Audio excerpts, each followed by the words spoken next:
मोठ्या बातमीने आपण करतोय आमदार अमित गोरखे समोर नातेवाईक आक्रमक झाले आहेत। आपण मोशीच्या दुर्घटनेसंदर्भातले अपडेट जाणून घेतोय। 3 जणांना मृत्यू झाल्याची खरं तर माहिती आहे। ढिगाऱ्याखाली अडकलेल्या तिघांचा मृत्यू झाल्याची माहिती समोर येते आहे। आमदार अमित गोरखे यांनी ही माहिती दिलेली आहे। आताची सगळ्यात महत्त्वाची बातमी, मोशीतील इमारत दुर्घटना प्रकरणात मोठी माहिती समोर आलेली आहे। याखाली ढिगाऱ्याखाली तब्बल 3 जणांचा मृत्यू झाल्याची माहिती आता समोर येते। स्वतः आमदार अमित गोरखे यांनीच ही माहिती दिलेली आहे। तर एकंदरीतच गेल्या 70 तासांपासून या ठिकाणी ढिगारा बाजूला करण्याचं काम सुरू आहे आणि यामध्ये काही जण अडकल्याची भीती व्यक्त केली जात असताना आता आपण पाहतोय की पिंपरी चिंचवडच्या मोशीतील या इमारत दुर्घटनेप्रकरणी आता 3 जणांचा मृत्यू झाल्याची माहिती समोर येते आहे आणि ही माहिती दिलेली आहे आमदार अमित गोरखे यांनी। तर ढिगाऱ्याखाली अडकलेल्या तिघांचाही मृत्यू झालाय असं ते म्हणाले आहेत आणि त्यामुळे आता एकंदरीतच आपण पाहतो या घटनेवरून पडसाद उमटायला सुरुवात झालेली आहे। एकतर 70 तास यासाठी लागतायत, अशातून सुद्धा ही बातमी महत्त्वाची ठरते आणि सध्या NDTV मराठीवरती हे एक्सक्लुसिव्ह दृश्य तुम्ही सध्या पाहताय। तर अमित गोरखे यांनी नेमकं काय माहिती दिली आहे ती आपण पाहूयात। आमदार साहेब, आयुक्तांना बोलवण्याची मागणी नातेवाईक करत होते, काय झालंय नेमकं? 3 बॉडीज आहेत। हां, 5-10 मिनिटं बाहेर येते, तिथं येते 5-10 मिनिटात येतील, आत्ता तिकडे आहे। आमदार साहेब, आयुक्तांना बोलवून तर आपण आत्ताच त्यांची नेमकं काय त्यांनी प्रतिक्रिया दिली ती देखील पाहिली आहे। त्यांनी सांगितलंय की 3 जणांचा मृत्यू झालेला आहे, काही वेळातच ते मृतदेह जे आहेत ते बाहेर आणले जातील अशा पद्धतीने त्यांनी माहिती दिलेली आहे। अजिंक्य धायगुडे आपले प्रतिनिधी आपल्यासोबत जोडले गेले आहेत। अजिंक्य, काय सांगाल, नेमकं काय माहिती समोर येते की आता हे जे 3 मृतदेह ते केव्हा बाहेर काढले जाणार आहेत? यापूर्वीच आपण बातमी दाखवली होती की NDRFची जी रेस्क्यू टीम या ठिकाणी काम करते त्यांना 3 लोक त्या मलब्याखाली आढळून आली होती, मात्र त्यांच्या प्रकृतीबाबत कुठलीही अधिकृत माहिती जी आहे ती समोर आली नव्हती। मात्र आता नातेवाईक जे आहेत ते अत्यंत आक्रमक झालेले आहेत। काही वेळापूर्वी अमित गोरखे या ठिकाणी आमदार आहेत ते या दुर्घटनाग्रस्त भागाची पाहणी करण्यासाठी आले होते आणि जे अडकलेले लोक आहेत त्यांच्या नातेवाईकांनी आयुक्तांना आमच्या समोर बोलवा अशा प्रकारची मागणी केली। त्यावेळेस ते आयुक्तांना बोलवण्यासाठी गेले तेव्हा महापालिका पिंपरी चिंचवड महापालिकेच्या आयुक्तांनी अमित गोरखे यांना माहिती दिलेली आहे की 3 मृतदेह जे आहेत ते NDRFची टीम बाहेर काढते। पुढच्या 5 ते 10 मिनिटात हे 3 मृतदेह बाहेर काढले जातील आणि त्यानंतर आपण नातेवाईकांना भेटूयात। याचाच अर्थ की जे 8 लोक या इमारतीच्या कचऱ्यामध्ये अडकलेले आहेत, इमारतीमध्ये अडकलेले आहेत, त्यापैकी 3 जणांचे मृतदेह NDRFच्या हाती लागल्याची आताची सर्वात मोठी अपडेट समोर येत आहे आणि हे जे मृतदेह आहेत ते बाहेर काढण्याची सध्या सगळी प्रक्रिया सुरू आहे। NDRFच्या टीम ज्या आहेत त्या मृतदेह बाहेर काढतात आणि पुढचं रेस्क्यू ऑपरेशन देखील सुरू आहे। जवळपास 8 जण या ढिगाऱ्याखाली असल्याची सध्या माहिती आहे आणि उर्वरित 5 लोकांची नेमकी प्रकृती कशी आहे याबाबत देखील अद्याप अधिकृत माहिती आलेली नाहीये। मात्र 8 जण अडकले होते, त्यापैकी 3 जणांचा मृत्यू झाल्याची माहिती आमदार अमित गोरखे यांनी आपल्याला सध्या दिलेली आहे। त्यामुळे आता ही सगळी माहिती समोर आल्यानंतर नातेवाईक आणखी संतप्त होण्याची शक्यता आहे, कारण की नातेवाईकांचा आरोप आहे की या सगळ्या बचाव प्रक्रियेत प्रशासनाने खूप वेळ घालवला। ही बचाव प्रक्रिया जी आहे ती संत गतीने सुरू होती। रात्रीपासून जवळपास 12 पॉकलॅन या ठिकाणी मदत कार्यासाठी आलेले आहेत। NDRFच्या तुकड्या आहेत, लष्कराला देखील या ठिकाणी पाचारण करण्यात आलेलं आहे। त्यामुळे नातेवाईक देवाकडे प्रार्थना करतायत की उर्वरित जे 5 लोक आहेत ते देखील तरी सुखरूप बाहेर आले पाहिजेत, कारण की 8 पैकी 3 लोकांचा आता मृत्यू झाल्याची अधिकृत माहिती आमदार अमित गोरखे यांनी दिल्याचं आपल्याला पाहायला मिळतंय। अजिंक्य, आपण आत्ताच बोललात की नातेवाईक जे आहेत ते आता आक्रमक झालेले आहेत, नेमकं ते काय म्हणतात आणि त्यांची मागणी काय प्राथमिक?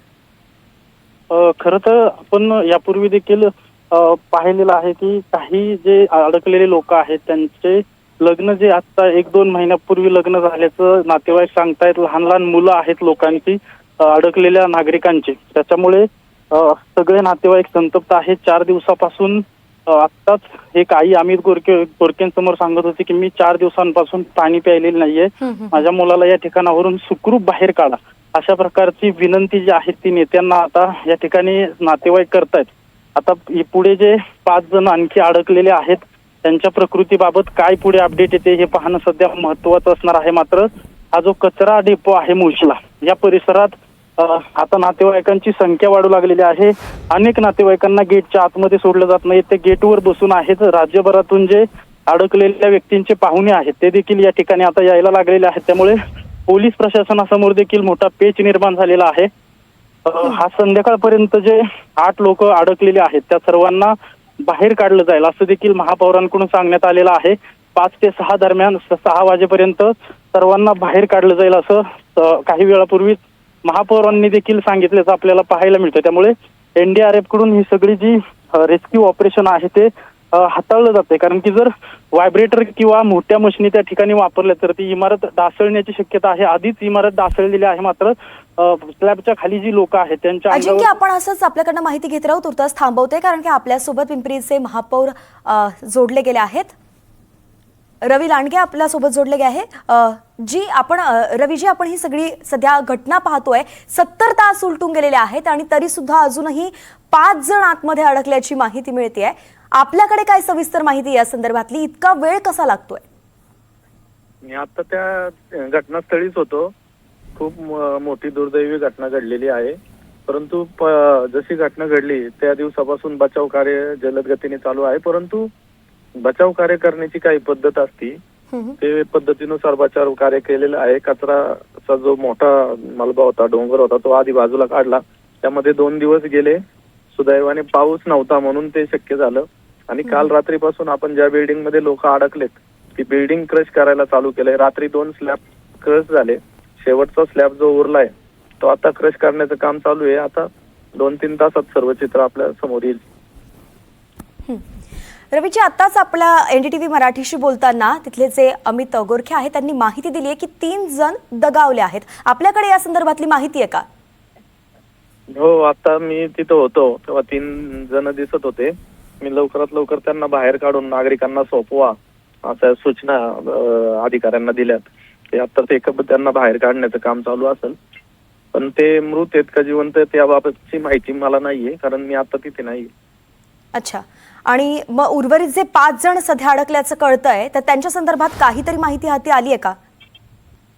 नाही, जोपर्यंत बाहेर येत नाही तोपर्यंत काही माहिती येणार नाही. आता ते पण 2-3 तासात सर्व स्लॅब क्रश झाल्यानंतर ते पण आपल्याला हाताला भेटतील आणि नंतरच आपल्याला चित्र स्पष्ट होईल. अर्थातच रवीजी, पण ही मोठी घटना आहे, दुर्घटना आपण याला म्हणू शकतो. आणि अर्थातच याला निष्काळजीपणा कुणाचा जबाबदार आहे का, किंवा कारवाई कशी केली जाणार आहे? आज रेस्क्यू ऑपरेशन पूर्ण झाल्यानंतर आपण या संपूर्ण प्रकरणाची चौकशी करणार आहोत. परंतु आता सध्याला आपलं आद्य कर्तव्य आहे, जे पालक बाहेर थांबल्यात किंवा नातेवाईक बाहेर थांबल्यात त्या पीडितांचे, त्यांना त्यांच्या हातात सोपवणं. हे पूर्ण झाल्यानंतर याबाबत आपण निर्णय घेणार आहोत. अर्थातच आपण म्हणतायत की रेस्क्यू ऑपरेशन ही प्राथमिकता आहेतच, मात्र तरी सुद्धा जबाबदारी कुणाची आहे किंवा त्या संदर्भात कुणाला तरी धरलं जाईलच. ते प्राथमिकता काय आपली समोर येते? नक्कीच याबाबत सखोल चौकशी केली जाणार आहे, कारण खूप मोठी दुर्घटना आहे. प्रत्येक नागरिकाचा जीव महत्वाचा आहे, तो कर्मचारी असो किंवा ऑफिसर असो. ही जी जर दुर्घटना कुणाच्या निष्काळजीमुळे घडत असेल किंवा चुकीच्या प्रोसेसमुळे घडत असेल तर त्यांच्यावर नक्कीच कारवाई केली जाणार आहे. धन्यवाद रवीजी, आपण NDTV मराठी सोबत सविस्तरपणे सगळी माहिती सांगितलेली आहे. आणि यानंतर याचे अपडेट्स आपल्याला असेच पुढे जाणून घ्यायचे आहेत. 3 जे मृतदेह आलेले त्या संदर्भात महापौरांनी आता तरी सांगितलं नाहीये की त्यांच्याकडे माहिती अधिकृत आलेली नाहीये. काही वेळात ते सांगतील असं ते म्हणाले आहेत.